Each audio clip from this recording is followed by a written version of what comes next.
In the politics of southern Asia, it seems that for every silver lining, there's a cloud. When U.S. forces killed Osama bin Laden last year, one consequence was a further strain in U.S.-Pakistan relations. The raid into its territory inflamed Pakistan's resentment. Pakistan has now moved away from the U.S. and closer to China. And one of the effects of this is being felt by Uyghur people living in Pakistan. The Xinjiang Uyghur Autonomous Region lies in the west of China. Over the decades, many Uyghurs have migrated to Pakistan. In Xinjiang, ethnic tensions sometimes escalate into violence. But even across the border in Pakistan, the Uyghurs no longer feel secure. Many of them believe that Pakistan's closer ties with China have led to them being harassed there as well. NHK World's Hideki Yui reports from Islamabad.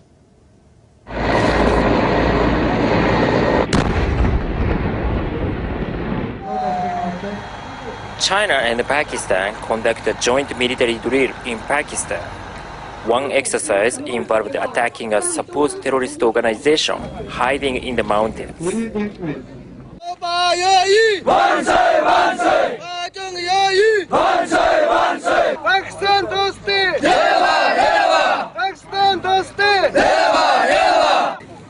Their target is an extremist organization called ETIM, which is fighting for Uyghur independence from China.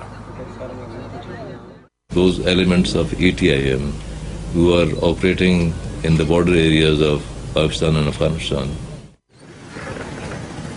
Many of Pakistan's Uyghurs live in a community outside the capital, Islamabad.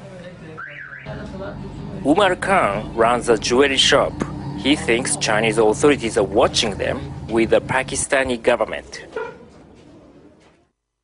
4 years ago, Khan set up an NGO to teach children Uyghur culture and language. But after they began speaking to the media about the differences between Uyghur and Chinese culture, they started receiving threats. I received death threats. They said I am damaging the friendship between Pakistan and China. A group of men came to our homes at night and demanded we stop giving the classes. Last year, 6 members of the NGO were denied permission to board a plane at Islamabad airport. They were told they were on the government blacklist and could not leave Pakistan. Our activities are legal. We should be removed from the blacklist. Stopping us from traveling infringes our rights. The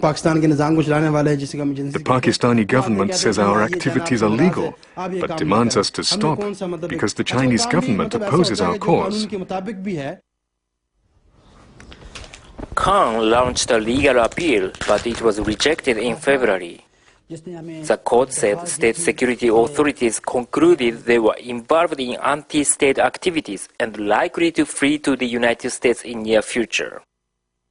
NHK asked Pakistan's Interior Ministry about the ruling, but the ministry declined to comment.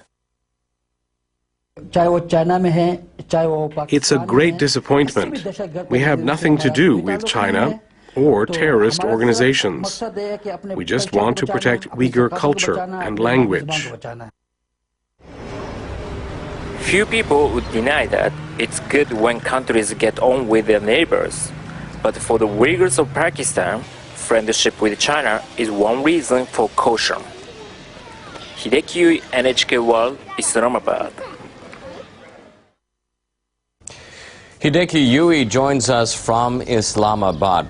Hideki, how strong are Pakistan-China relations today? Right.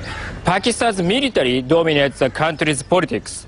The military has been strengthening ties with China as a source for weapons. In fact, China has become Pakistan's #1 supplier in recent years. The two countries' growing ties extend to the energy sector. China is expected to build new nuclear power plants in Pakistan. Last year, a Pakistani cabinet member made remarks suggesting the country's tilt toward China. He said, China's enemy is Pakistan's enemy. Uyghurs in Pakistan viewed this with a sense of unease. Going forward, do you think Pakistan will deepen ties with China even further? I basically think so. After the September 11 attacks in the United States, Pakistan drew huge military and financial support from the US in its fight against terrorism. But relations are deteriorating, and it can't expect further US help. This is one reason why China is increasingly important to Pakistan. Unless it improves ties with the US, Pakistan's dependence on China looks set to grow.